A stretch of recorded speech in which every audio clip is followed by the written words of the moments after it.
Eu sou o Lorival Santana, seja muito bem-vinda, muito bem-vindo ao CNN Mundo. Ter uma boa imagem perante o mundo é importante para um país por vários motivos. Os consumidores são mais propensos a comprar produtos de países com os quais simpatizam, questões de meio ambiente ou direitos humanos pesam na escolha, países com uma boa imagem atraem mais turistas e investimentos. E como estará a imagem do Brasil lá fora, depois de uma série de incidentes ligados à preservação da Amazônia, democracia, combate à pandemia e agora corrupção? Para analisar esse tema, vamos conversar com o Thiago Aragão, analista da consultoria Arco Advice em Washington, também com o Alfredo Valadão, professor da Escola de Ciência Política da Sorbonne em Paris, e aqui comigo no estúdio está o Andrés Schipani, correspondente do jornal Financial Times no Brasil. Andrés, vou conversar com você. Muito obrigado por ter vindo aqui ao nosso estúdio na Avenida Paulista. E é um prazer ter aqui você como meu colega comigo hoje. Estamos na distância, né, segura pelas regras da pandemia. Você trabalha num dos jornais mais importantes do mundo e o Financial Times, eu gostaria de ter os seus sentimentos sobre como é que fica um equilíbrio que existe em relação a este governo, que de um lado, tudo isso que eu citei, né, problemas com a Amazônia, direitos humanos, a questão da pandemia, de negar a pandemia, depois agora essa saída do Sérgio Moro, qual o significado em relação ao combate à corrupção, Lava Jato, e de outro lado, um governo que trouxe o liberalismo, né, a visão ortodoxa da economia, que é algo que agrada aos mercados. Como é que é essa sensação geral em relação ao Brasil hoje? Acho que a diferença que você fez é certa. Nós, no jornal, fizemos isso muito do início da campanha do presidente Bolsonaro durante a campanha eleitoral de 2018, que tinha essa agenda liberal liderada pelo Paulo Guedes, que nós achávamos que era a agenda certa, que o Brasil vinha de uma recessão muito forte, tentava sair, tinha um problema fiscal importante, era e é ainda necessário. E depois tinha a gente, como nós falamos, as guerras culturais, as agendas de costumes, ornamentista, que a gente ainda tinha muita dúvida e sabia que isso tinha ia fazer muito barulho no mundo, e fez. Nós falávamos antes, tive picos e baixas, né? Começou durante a campanha, os comentários do presidente contra a China, essas acusações de homofobia, de racismo, isso deu um pico quem é esse cara que quer ser presidente de um país de 200 milhões de pessoas.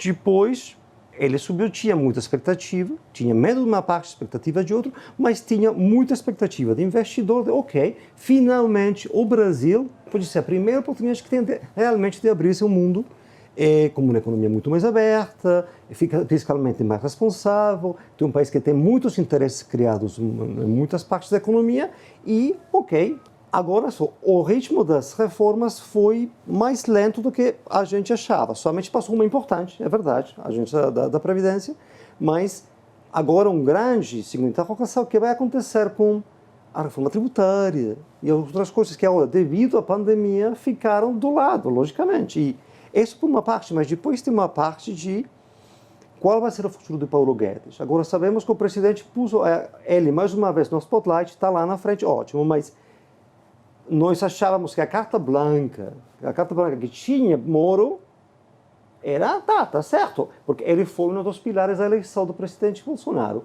Mas Paulo Guedes, para o lado do investidor, para Wall Street, era outro pilar, era o pilar fundamental. Mas se em algum momento ele sai, essa imagem, essa divisão entre o que era para o mercado, o liberalismo e a agenda de costumes vai ficar muito batida. E isso vai ter indubitavelmente, reações fortes no mercado. A saída de Sérgio Moro na certa, você viu o que aconteceu como Bovespa, mas sobretudo como Real. O Andrés Schipani vai continuar com a gente aqui no estúdio, mas agora nós vamos para Washington conversar com o Thiago Aragão, analista da consultoria Arco Advice. Thiago, seja muito bem-vindo aqui ao CNN Mundo. Muito obrigado por aceitar o nosso convite. Você está aí no epicentro da pandemia do coronavírus.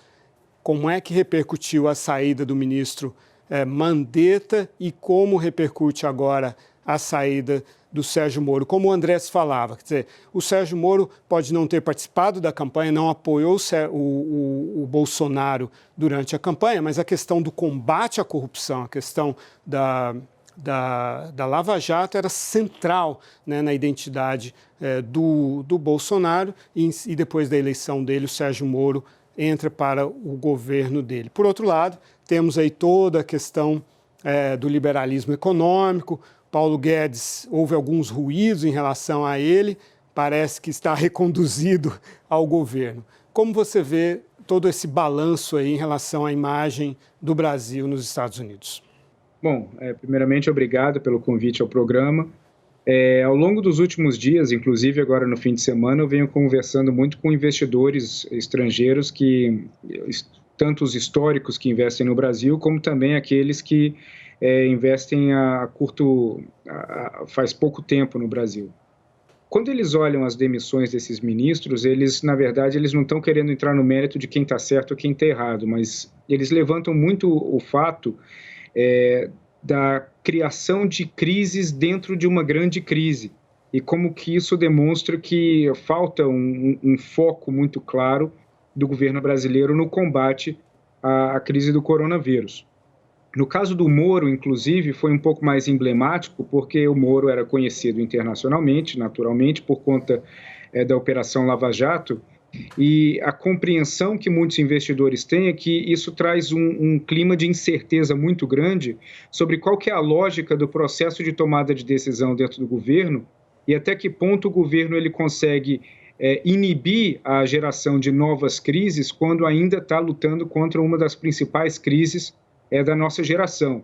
Então, isso gera um fluxo de incerteza para o investidor que, apesar do Moro, dentro ou fora do governo, não ter nada a ver diretamente com os investimentos que eles fazem, mas isso traz uma incerteza muito grande em relação a como que eles podem confiar num processo de tomada de decisão que não vai agregar novas crises e novas incertezas no curto e no médio prazo, vislumbrando sempre como que isso pode afetar os seus investimentos no Brasil. O investidor americano, sobretudo, o investidor do mundo inteiro, está já lidando com a imprevisibilidade do presidente Donald Trump, né? E imprevisibilidade é tudo que o investidor, como você está explicando, não gosta, né? Agora, existe uma diferença entre Estados Unidos e Brasil. Estamos vendo o fluxo de investimentos saindo dos emergentes, indo para os Estados Unidos em busca de títulos que sejam mais confiáveis, que sejam mais firmes, etc., né?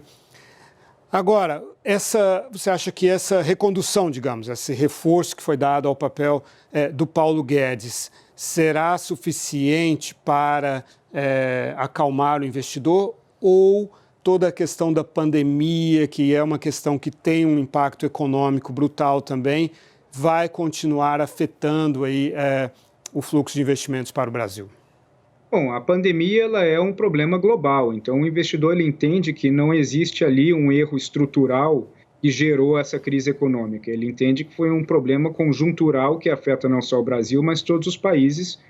Agora, ele observa com mais atenção e com mais afinco as formas no qual os governos respondem a essa crise. Se no meio de uma resposta à crise, um dos indivíduos que mais transmite confiança para o mercado financeiro, que é o Paulo Guedes, ele está sem a sua própria escolha, ele está sendo trazido para um momento onde a sua permanência pode ficar em dúvida, isso agrega, como você bem colocou, mais uma incerteza que é tudo que o investidor não quer. Então, o que ele olha agora é uma pergunta muito clara. Ele entende que a construção dessa equipe econômica foi feita em cima de um ambiente econômico que favorecia toda a lógica mental que o Guedes mostrou ao longo da sua vida como economista e também atende à lógica da formação dessa equipe econômica. É uma lógica de austeridade fiscal, é uma lógica de estímulo estrutural ao setor privado para que ele seja a força motriz do desenvolvimento da economia e com uma menor participação do Estado. Agora, quando nós estamos no meio de uma pandemia e que isso gera um problema econômico conjuntural avassalador, a pergunta que o investidor faz é até que ponto ou com qual disponibilidade essa equipe econômica vai se colocar para mudar 180 graus a postura que eles têm, as convicções econômicas, para, ao invés de ser um governo economizador, que seja um governo gastador. E isso é algo que gera um pouco de dúvida e são as grandes perguntas do momento. Se bem que é um momento de governos gastadores, né? É claro que existe um limite para cada um de endividamento, de déficit público. E esse é, de fato, essa é a tensão que existe na área econômica em relação à área econômica e, digamos, a Casa Civil ou o próprio presidente, né? Quanto gastar, o quanto sair, né, do ajuste fiscal para fazer frente a essa pandemia. E, por outro lado, também, se você reabre a economia antes da hora, como é um debate mundial hoje, né, reabrir a economia antes da hora pode ser ruim para a economia depois, porque você tem que voltar depois a uma quarentena que pode ser mais traumático ainda, inclusive do ponto de vista econômico, né? Então, quer dizer, nesse balanço todo de todas essas questões, o investidor, ele tem uma certa compreensão de que o Estado precisa gastar realmente e até que ponto no caso do Brasil? Ele tem essa percepção de que o Estado precisa gastar, até porque uma das tranquilidades que eles estão sentindo no Reino Unido e nos Estados Unidos, independente das coisas controversas que o presidente Trump pode falar ou não, é a disponibilidade do governo em gastar e de manter o mínimo de condições para que a sociedade consiga seguir consumindo e se mantendo. Agora, uma pergunta-chave é até que ponto isso vai conseguir ser levado adiante, qual que é exatamente o momento onde o governo vai perceber que chegou no momento de parar ou não, e também nós no Brasil, nós temos a sociedade brasileira, ela retribui a gratidão aos governos que criam linhas diretas de apoio à sociedade. Então, nós vimos isso com o Bolsa Família e nós vamos ver um reflexo disso nas pesquisas por conta daquilo que é chamado de Corona Voucher, que é até um nome um pouco absurdo, mas no fundo é um apoio que o governo está dando ao trabalhador informal de R$600 e que isso é levado em consideração pelo investidor. Agora, isso é algo que é fácil de implementar, é fácil de decidir, é difícil de distribuir e é mais difícil ainda, ao longo dos próximos meses e dos próximos anos, retirar isso do trabalhador. Então, a forma como o Brasil vai entrar e ajudar o trabalhador informal, estimular a economia e determinar o momento onde a economia vai conseguir seguir com as próprias pernas e voltar ao status atual anterior ao coronavírus, que era a lógica desse governo, esse é um ponto de reflexão e de questão muito, muito grave. E que está em aberto ainda. Tiago Aragão, da Arco Advice, em Washington, muito obrigado por participar aqui do CNN Mundo e até a próxima. Andrés, é um equilíbrio bastante delicado esse, né? De um lado, você aceitar a gravidade da pandemia, aceitar a paralisação da economia e, de outro lado, cuidar, né, do futuro próximo. A própria revista Economist veio com um material falando do risco, do déficit, né, que vai pesar, né? Então, como você acha que o mundo está vendo a forma como o Brasil está lidando com esse desafio? Acho que um ponto que o Tiago fez é muito importante. Nesses dias eu falei com alguém muito cercano ao Paulo Guedes, na equipe econômica dele, e falou, olha, ele tem muito claro que uma coisa são medidas emergenciais e outra coisa é o plano de reformas. Está bem, mas acho que a grande pergunta é até quando ele pode agir ou reagir com essa liberdade dentro de um governo que, como falamos, tem tendência a crises, às vezes por muito pouca coisa. Então, até hoje, o pacote de estímulo do governo são 1,2 bilhões de reais. Isso é igual às poupanças da reforma da Previdência ao longo dos 10 anos que passaram no ano passado. Então, voltamos para trás. Então, quais são, para o gabinete econômico, o freno até que a gente vá? Porque o Tiago falou uma coisa muito importante. O Brasil é um país que reage muito bem quando o Estado dá, mas depois retirar é muito difícil. Sim. sobretudo, você vai ter que retirar um apoio muito mais perto das eleições de 2022, quando ainda a gente não sabe se o presidente vai querer ser reeleito ou não. Então, é um fator muito importante saber até onde realmente essa carta branca que o Paulo Guedes tem vá de acordo com seus parâmetros de Milton Friedman da Escola de Chicago. Acho que isso vai ser um fator muito importante nos próximos meses ou anos, seguramente. O Andrés continua aqui com a gente. Vamos conversar agora em Paris com o Alfredo Valadão, professor da Escola de Ciência Política da Sorbonne. Alfredo, muito obrigado por aceitar aqui o convite do CNN Mundo. A gente estava falando aqui dessa dificuldade de você ter um equilíbrio entre uma sustentabilidade econômica, de um lado, né, manter uma imagem de um país ajustado, com uma pandemia, ainda mais num país cujo governo ainda tem uma certa relutância de aceitar a gravidade da pandemia, que se tornou já um problema econômico. Como é que aí na Europa e na França está a imagem do Brasil em relação à condução de lidar com esse grande desafio? Lorival, muito obrigado primeiro pelo convite, obrigado, há muito tempo que eu não falava com você, é ótimo. Eu queria dizer uma coisa, temos que tomar cuidado com a questão dos investidores. Os investidores dependem muito dos seus próprios governos e do clima nos seus próprios países com relação ao Brasil. O problema é que a verdade dói. E eu acho que a verdade hoje é que a imagem do Brasil na Europa está muito ruim. Está profundamente abalada nesse momento. E nem o velho chavão de Brasil, país do carnaval, coqueiro, samba, sol e tudo, consegue passar por cima. E essa degradação da imagem do Brasil vem até antes do governo atual, desde a época do governo Dilma, que a imagem do Brasil, o que sai na mídia, nas ONGs, até nos governos europeus, é que o Brasil é um país de corrupção, de violência, de pobreza, que não consegue pôr em ordem a sua casa, com a economia sempre andando mal, etc, etc.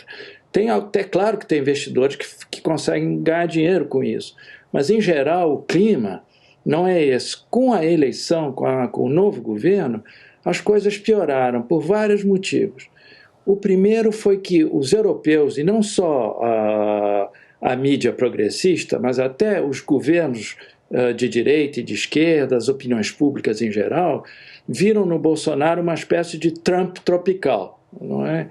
E conseguiram, e a percepção, é muito exagerado, mas a percepção é essa, é que eles conseguiram pôr o Bolsonaro, eles veem o Bolsonaro numa espécie de gaveta, onde eles põem junto o Salvini na Itália, o Orbán na Hungria, a Marine Le Pen, enfim, todos os líderes populistas, incompetentes e, sobretudo, que não sabem o que diz. Todas as primeiras declarações do novo governo, primeiro com alinhamentos com os Estados Unidos, depois as declarações sobre temas sociais e de sociedade, as declarações sobre o clima, tudo isso pegou muito mal na Europa. Um dos problemas que está acabando com a imagem do Brasil é, sem dúvida, a questão do meio ambiente. Aqui a questão da Amazônia é extremamente forte em todos os países da Europa. E não são só as queimadas, são também o trato das tribos indígenas, a questão do agronegócio. Tudo isso faz um todo para um continente que está muito se levando a sério a questão do aquecimento climático. Não só ONGs ou povo, mas todos os governos. Não há governo hoje na Europa que possa deixar de lado, levar a sério a questão do clima. E por bem ou mal, eles acham que a Amazônia é fundamental para isso. Então, tudo que tem a ver com a Amazônia tem um impacto muito forte, não é? Depois tem a questão da diplomacia brasileira, que fez declarações também que eram totalmente esdrúxulas para o público europeu, não é? E depois veio, claro, a questão do próprio governo Bolsonaro, e a maneira como foi administrada a questão do meio ambiente e a questão do coronavírus também, não é? Então, isso também criou um problema sério, porque na Europa, a maioria dos governos, das pessoas, da mídia, etc., acharam que foi uma gestão completamente atabalhoada. O negacionismo do presidente com relação à epidemia também criou um mal-estar muito grande na opinião pública. Você está no epicentro aí do protecionismo europeu e aqueles que querem ter motivos para não levar adiante o acordo Mercosul-União Europeia se agarram a esse tipo de coisa facilmente. Então, para aquele que gosta do Bolsonaro, está dizendo, e daí a imagem do Brasil? Mas tem esse tipo de repercussão muito concreta, né, de haver uma resistência a acordos com o Brasil que podem ser importantes para o agronegócio brasileiro, enfim, para todos os setores da economia brasileira, né? Você tem toda a razão. Agora, isso não vem só do novo governo. Na Europa, a gente tem que levar em conta de que os consumidores europeus estão mudando muito rapidamente a maneira de consumir. Hoje em dia, a ideia é consumir localmente. A ideia de trazer comida de 10 mil quilômetros, 20 mil quilômetros de avião, isso parece absurda, não só para os ecologistas, mas também para uma boa parte da opinião pública. Basta entrar num supermercado para ver que as gôndolas dos produtos que eles chamam de biológicos e que vêm perto de casa, estão cada vez maiores. Mesmo se o preço é maior, o pessoal está com condições de pagar mais para isso. Até nas proteínas para animais, já tem muita gente, inclusive grandes empresas europeias, como a Danone, por exemplo, que estão dizendo que temos que plantar soja na Europa, temos que fazer as nossas próprias proteínas. E com o coronavírus, vem mais ainda a ideia da independência alimentar. Não devemos ser mais dependentes do resto do mundo. Então, eu acho que vai ter um problema sério para o agronegócio brasileiro na Europa nos próximos anos, é que cada vez mais vai ser difícil exportar para a Europa. Basta dizer que nos últimos anos o consumo de carne na Europa, e sobretudo na França, diminuiu de 30%. É enorme uma coisa desse tipo. Pois é, Andrés, um grande refluxo da própria globalização, e o Brasil é um país produtor de commodities, né, de agronegócio, que tem sido o motor da economia brasileira, né? E você trabalha para um jornal que pertence ao Reino Unido, o país que saiu da União Europeia. Como você vê o futuro e com a pandemia reforçando essa tendência que o Alfredo apontava de um encolhimento, né, de você voltar para tentar uma autossuficiência? Como fica o Brasil, como fica a Europa numa situação dessa? Obrigado, Oliver. Antes que nada, eu falei 1,2 bilhões, mas é 1,2 trilhões o pacote de estímulo ou as poupanças da Previdência. Mas acho importante, sim. E tem agora exemplos claros. Uma briga que eu acho desnecessária com a China.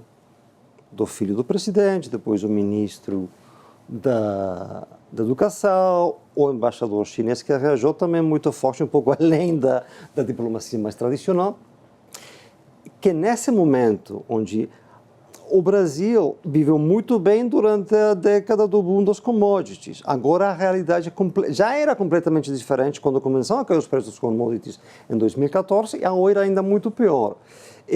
Mas essa retração, eu acho que esse é um dos testes para agora também para a equipe econômica, para Paulo Guedes, para Marcos Trujillo.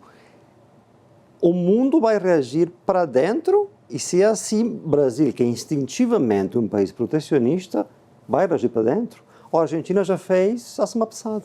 Já, olha, ainda vamos falar para tentar fechar o acordo com a União Europeia, que ainda não sei se a Argentina realmente vai fazer isso. Não? E eu sou argentino. Mas já falaram acordo com o Líbano não, acordo com a Coreia do Sul não, acordo com o Canadá tampouco. Então, tem já instintos claros aqui, na vecindade, de o que está acontecendo. A China caiu a economia no primeiro trimestre mais de 6%. Isso para o Brasil pode ter muita repercussão e se o mercado se fecha. O Brasil, como você falou muito bem, depende. Tem minério de ferro, soja, Carne. Que as pessoas não querem mais comer carne. Então, tudo isso vai ter, seguramente, repercussões com o Brasil, dependendo muito de como o governo joga as cartas de suas relações comerciais. Andreas, você cobre a Argentina também, para o Financial Times? Não cobro a Argentina, mas eu sei que a Argentina... Temos um colega lá em Buenos Aires que faz o Cono Sul. Certo. Como é que você vê essa suspensão, né, da participação da Argentina nas negociações do Mercosul? É claro que neste momento tudo está paralisado mesmo, mas o Mercosul tem futuro na sua visão? O Mercosul tinha passado. Eu não sei, eu lembro, eu era criança, no ano 92, quando começou, mas sempre era como, quando chega realmente o momento do Mercosul, muita gente achou, ok, o ano passado provavelmente, com esse acordo com a União Europeia, ok, finalmente, provavelmente chegou o momento do Mercosul, que muitas vezes, para o pessoal na Argentina e no Brasil, os sócios, os parceiros maiores, era, bom, o Mercosul é bom, mas em realidade é melhor para os países mais pequenos, para o Paraguai e para o Uruguai. E ficou um pouco claro nesses dias, eles se alinharam automaticamente com o Mercosul, depois do que a Argentina falou. Muito desse distanciamento da Argentina, o chanceler argentino falou, não, o Mercosul continua, mas muito desse distanciamento parte da briga, uno pode falar ideológica, entre Alberto Fernandes e o Jair Bolsonaro. A gente já viu, já sabe que isso está nas cartas. Sim. Então o pessoal pensava, depois, sobretudo, tem uma diferença muito grande entre como o Alberto Fernandes reagiu à pandemia, fechando completamente o país, e o Jair Bolsonaro reagiu à pandemia.